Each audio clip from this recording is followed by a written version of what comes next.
Et c'est d'autant plus magique que ça permet aux enfants d'être heureux et de sourire, et dès que ça les fait sourire, c'est ça qui est magique. Alors André Sylvestre, vous êtes le psychologue qui avait eu l'idée de cet endroit.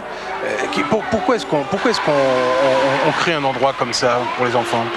D'abord, ce qu'il faut signaler, c'est que c'est une action tout à fait innovante qui n'a été créée nulle part ailleurs.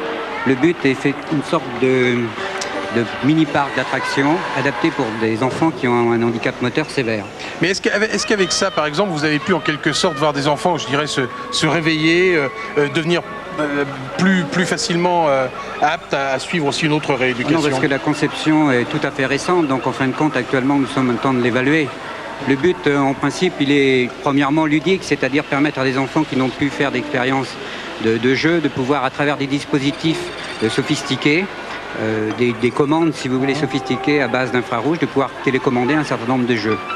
Et est-ce que vous croyez, justement par ça, les éveiller, les amener à s'insérer avec les autres, à mieux leur faire vivre le handicap?